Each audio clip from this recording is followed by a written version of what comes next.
is Dr. Morgan. As you probably all know him, he's one of our leading in the Northern California. He's one of the founders, though, of the large clinic here, and he's highly respected in his field. He's going to have some wonderful information for us, and we'll go for about 20 minutes. And if you've got a question, hold that.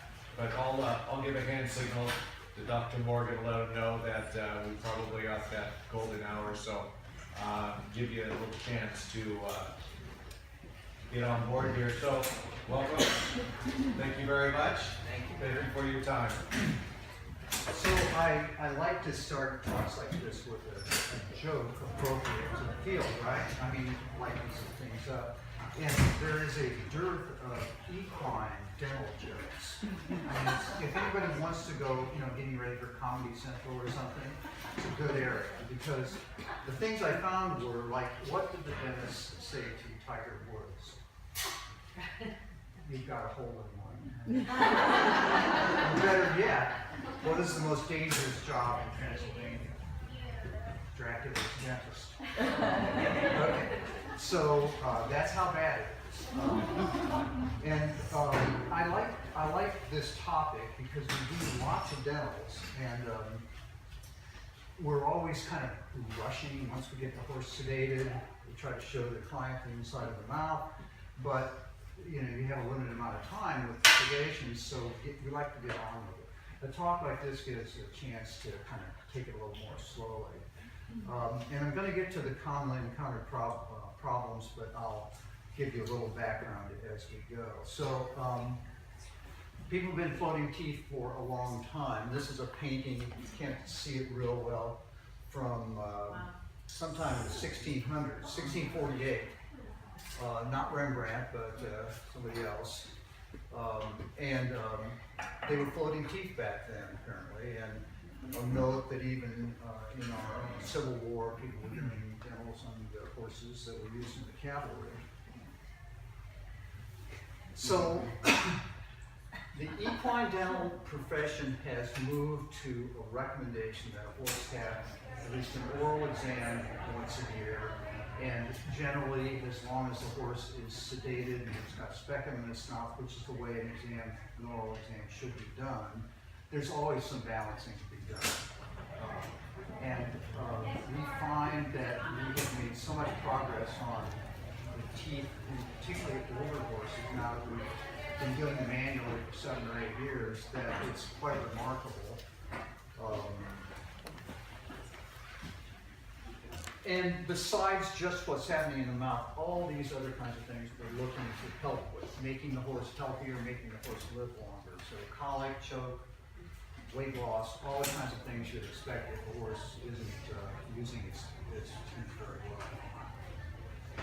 well. Okay, so what are we looking for in this exam?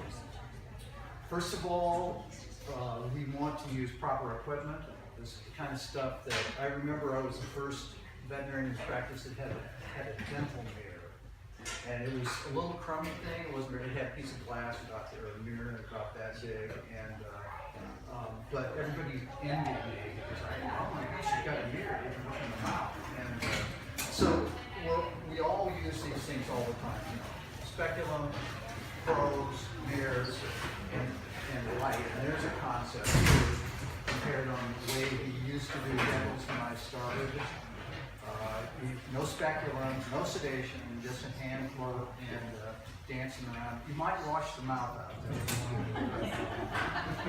Dancing around, trying to stay out of the way of what's striking at you. So things have definitely changed. We always jump to look in the mouth, but we should look at other things on the head of the horse at the same time. Nasal discharge, asymmetry, this could be a skull fracture or something, could be a dental problem.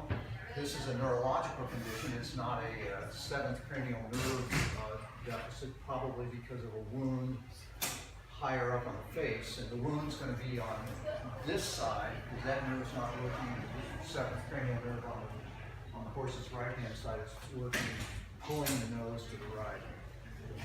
But we're going to look at all these kinds of things before we get into the oral cavity. Then, like it says, it's not just about the teeth. We're going to look at the soft tissue structures in there as well. And this is a dramatic example. We don't see things that bad often, but buccal ulcers. So the inside of the cheeks, the buccal surface. So sharp points can create that. But also we can find inflammation, we can find abscesses, we can find tumors. Maybe you that have a gray horse may have experience having melanomas at the corner of the mouth. We want to look at those. So we're going to look at soft tissue structures as well as the teeth. Then with the teeth, a couple of things that I find myself explaining a lot of it, and why annual exams are probably important, is that a horse has what's called Diastemata style teeth. And that means that they've got all this reserved teeth on all of their teeth up in the jaw, and they erupt a little bit every year. So the horse keeps pushing reserve crown out down to where it's in wear down here.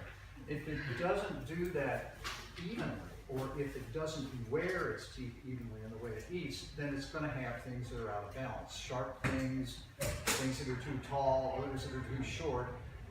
And so that's, and then if it doesn't have the sharp points removed, it's going to have trouble with its rotary chewing motion. So the mandible, the lower jaw, moves in a kind of a circular fashion over the stationary upper jaw, the maxilla. So this is what we're looking for in the oral exam. This is an example of a really well-maintained mouth. This is a middle-aged horse. It's got nice-looking incisors that meet pretty evenly. And then we're not seeing the lower arcades too well, but we can see the upper arcades. You can see them; they're all pretty much in a line. You can kind of tell that there's not a lot of sharp points along the edge. You don't see any ulcers or anything inside of this mouth. So that's what we would like to achieve. Now, maybe that horse was just done, and a year from now it might not look like that, but that's where we want to have the horse when we're done with the procedure. A couple of things about terminology, which you hear us as we're working on your horse rattling off things with numbers generally. So all these teeth have names, and this is the way we learn them in veterinary school. Incisors, canines, they have a wolf tooth that'd be right here. That would be a premolar, so there'd be premolar 1, 2, 3, and 4, and then 3 molars. Same thing on all 4 arcades. And the wolf tooth is optional. They show one in the lower jaw. Hardly ever see that. But you can talk about these, and we used to talk about them with all these long names and just take more time talking than working. So we came up with this trident system, which humans use numbers too. I was at my dentist the other day, and they started talking numbers, and they just start with one tooth and go all the way around, and then drop down and name all the and number all the other teeth. We get a little more complicated in that ignore the yellow numbers, but the white numbers are for the adult mouth. So you start with the first incisor here, and that's 101, 02, 03, and then as you get back here, it becomes 04 for a canine, 05 for a wolf tooth, 6, 7, 8, 9, 10, 11. So the upper right is the 100s, the upper left is the 200s, and it drops down to the 300s and over to the 400s. So we'll talk about this horse has upper 6 and hooks and lower 11 hooks. And we know by that, and I'll show you an example of hooks, what we're looking at. We keep our records that way. And it has simplified our record keeping and our jargon quite a bit.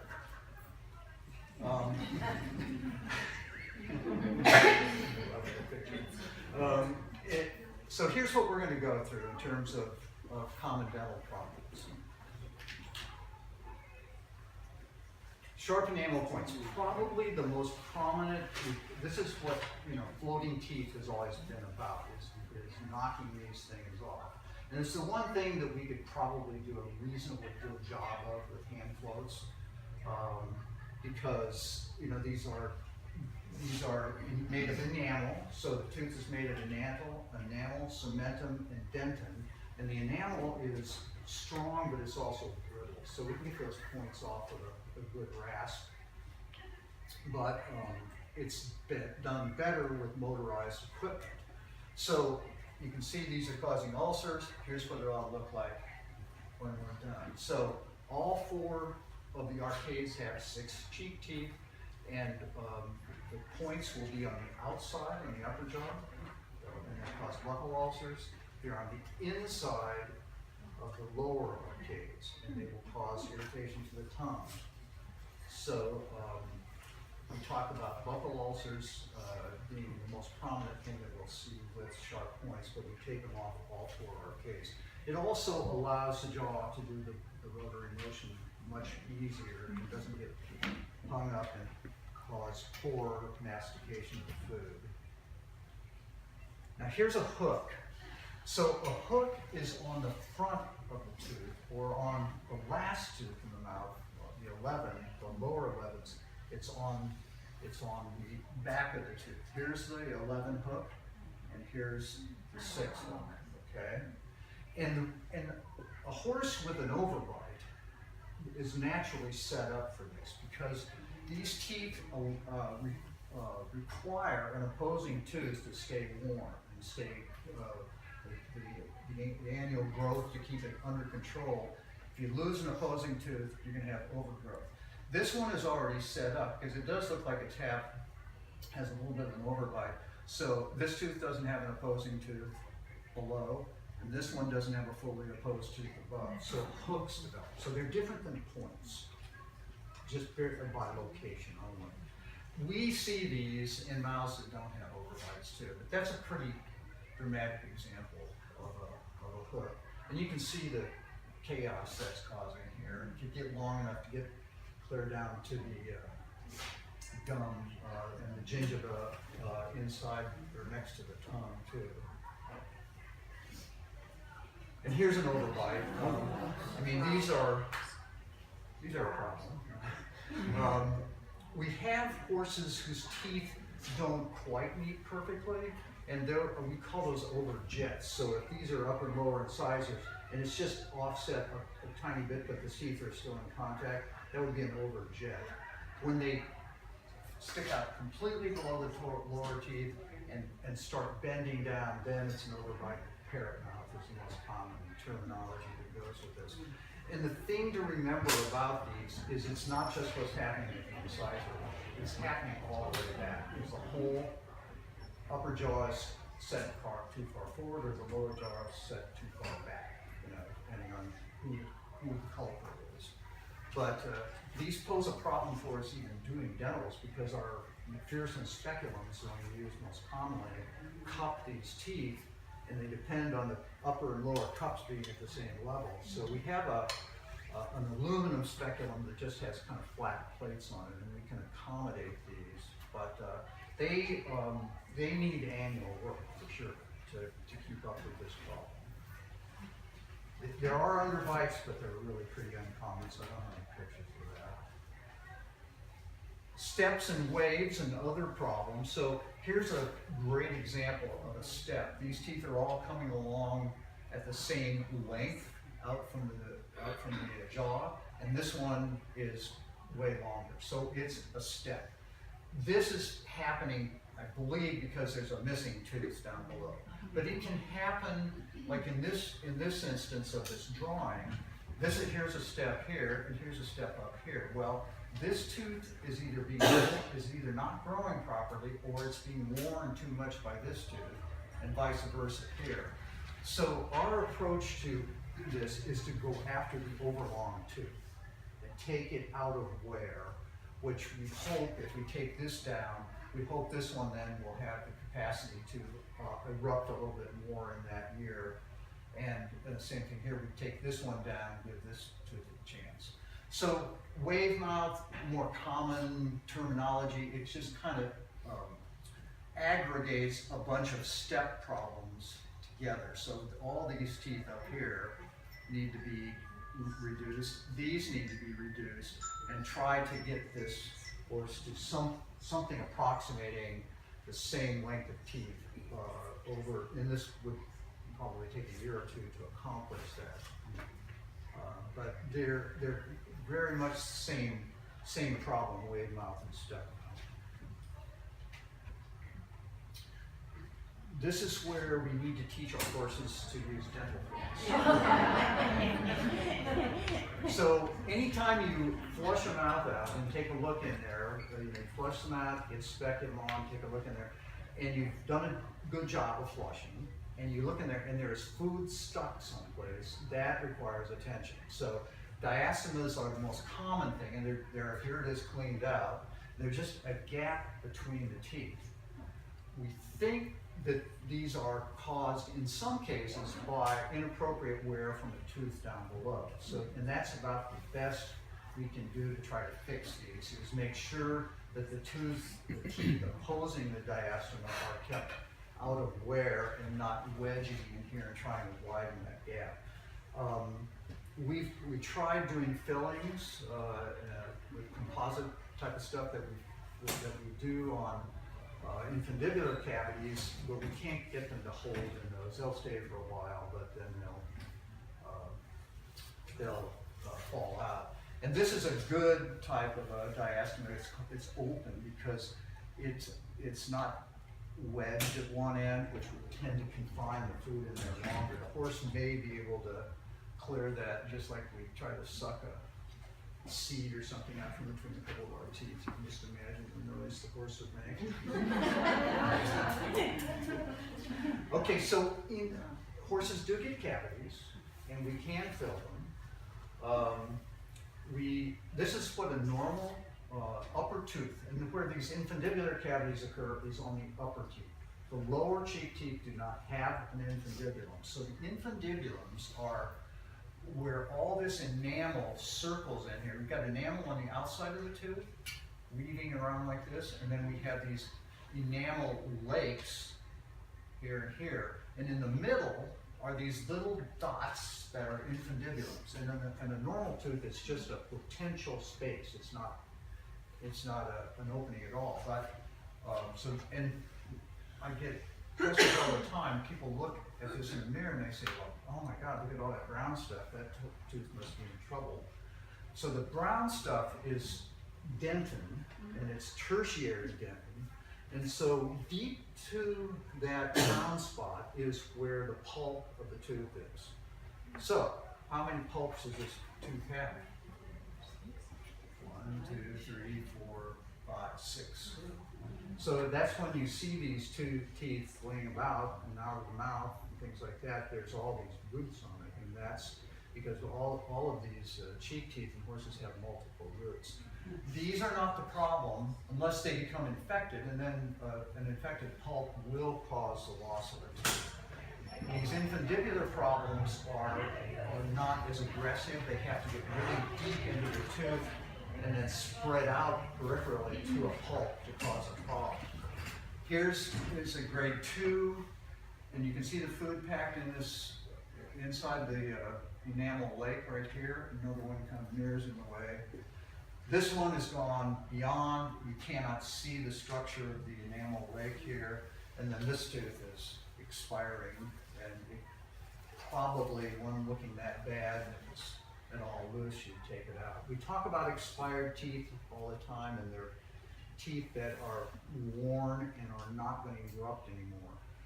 Unless they're loose and causing a problem, we generally leave them holding a place, but that one looks pretty raggedy. We talked about missing teeth, so that's missing. This is a step that would have to be taken care of. This is an example of what we find in some old horses' mouths. So this is why, doing dentals on old horses, even if they don't have a lot of teeth, I mean, this massive step is happening because there's no teeth up above. And this one is happening here because there's no tooth down below it. So these things are sharp and nasty, and so it will really help the comfort level. It's not going to help. This horse isn't going to be able to eat hay, obviously. But it can eat pellets and probably get at some green grass as well. but it's not going to eat very well if it's got sharp things that are jabbing it in soft places. Like that tooth I showed you, the really destroyed one on the previous slide, this tooth has fractured in half. So that tooth was really weakened, had a big hole in the middle. So this is just spread apart by chewing action, the pressure of the tooth down below it. So those have got to come out. Obviously, they're uncomfortable, and it would come out in two pieces, and we'd have to elevate off the gingiva around both sides, and then they'd come out separately. Incisor abnormalities, this is an obvious slanted mouth, and this has to be done over time too. You can't just get acnes and try to fix it in one setting, because you take too much, you can get into not just third, tertiary pulp, but you get into sensitive pulp, and that can create tooth loss. So if we want to take this off and this off gradually. You doing okay for time? We're doing good. Maybe we could take just a moment and see if there's any questions. Well, let me We're at 20 after. okay. Let me see what else I got here real quick. This is one for you with older horses to know about. It's got this $50 name. We used to call it hypercementosis. We don't know why this happens. We don't know how to treat it other than extracting these teeth if they get loose and painful. But they get big old whole nose look to their jaws, an incisor problem, not a cheek tooth problem. This is how they x-ray with all this extra cementing. And they eventually cause pain, and we've taken the teeth out of, all the incisors out of a number of older horses, and you don't want to be there if it's your horse to watch it. But within a week, they're so much happier and eating better. It's incredible. Wolf teeth, controversial about whether they need to be extracted. I think the position of veterinary dentistry is, if clients want it out, take it out, don't get the horse an excuse to throwing his head and doing things like that. Not a fully rooted tooth, it's it's a short tooth. It's not like extracting one of these big cheek teeth. This is the old style, hand floats. This man looks kind of constipated from all the jumping. I've been there. You do 5 or 6 miles in a day like that and you're done. You're just simply toast. And so there's all these versions of motorized dentistry right now that are all good. This is what we use mostly. It works at a high or a lower RPM than some of these other ones, so it does not require water because it doesn't heat the teeth up. Some of these, we operated about 400 to 800 RPM. Some of these others go well above 2,000 RPM, more like your drill in your dentist's office. Radiographs used a lot these days. Here's a tooth that has a filling in it. Infundibular cavities here. We put them in 6 and 7 years ago, and I see these horses and they still got their fillings. So, conceptually again, how a mouth would look, get rid of the hooks, get rid of the points, do these kind of aggressive bit seats that was in vogue a few years ago. We take the corner off, but not to that extreme.